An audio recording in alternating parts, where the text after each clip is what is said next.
Welcome to this Mometrix lesson all about parentheses. I'll be discussing when parentheses can become relevant in your writing. Ultimately, parentheses function as separation tools, meaning they're used to separate pieces of information from the main sentence. More specifically, parentheses can be used to contain information overall unnecessary to the crux of the sentence. They can also be used when an author wishes to interpret the main sentence with his or her personal insight. Parentheses are a useful tool, as well as when the writer is unsure of the quantity of something being mentioned. Another role of parentheses is in citations for a paper you're writing. And lastly, there will be instances when you may be giving a quote and find that specific information is typically left out of it when generally referenced. However, if you wish to include this typically omitted information, you can use parentheses to hug that information and make it feel included. Let's look at some examples. Up first, using parentheses to set apart information that is otherwise unnecessary to the main sentence. The art teacher could not decide if she should first teach her students about primary colors, red, yellow, and blue, or primary shapes, square, circle, triangle, etc., seeing as both are essential components in a drawing class. In this example, we see that the words in the parentheses neither add nor take away from the meaning of the sentence. Our next example is probably something you've seen pretty often and may not have realized what was going on. Let's say you're writing a story or an informal essay and you wish to insert your opinion into the main idea without completely disrupting it. You guessed it, you should use parentheses when you want to interrupt a main storyline which you've written with your opinion. Although he saw the police cars outside the bank, John decided he needed to deposit his check at all costs. Upon entering the bank, he was met by a masked man demanding his crisp new check. Lesson: don't avoid the obvious signs in life. In this example, the words in the parentheses are an addition made by the author that without parentheses would disrupt the flow of the sentences. Once being placed inside the parentheses, however, the words serve as mere commentary by the author in the midst of the larger narrative. Parentheses, if you haven't caught on yet, have a big hand to play in how the writer connects with the reader. For the next example, we see how a writer can use parentheses to relate to a wider audience and scope of situation when they're placed around a suffix or word ending aside from the root of the word.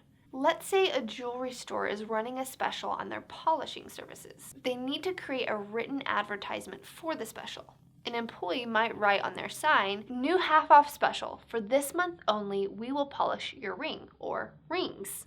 Using parentheses around the S at the end of ring allows for some wiggle room for the advertisement concerning who exactly is affected by the sale. Because the employees at the store cannot know how many rings each client has, it is better for them to allow for the possibility of either one or multiple rings.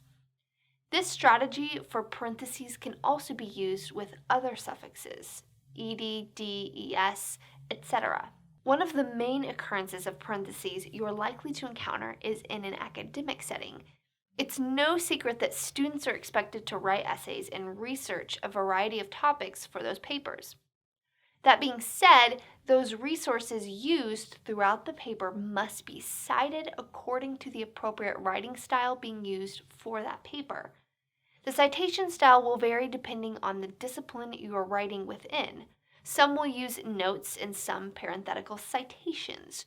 Rules for the usage of parentheses for in-text citations across the different formats are as follows. MLA and APA. When citing a quote in the middle of a paper, typically the author's last name followed by the page numbers will appear in parentheses.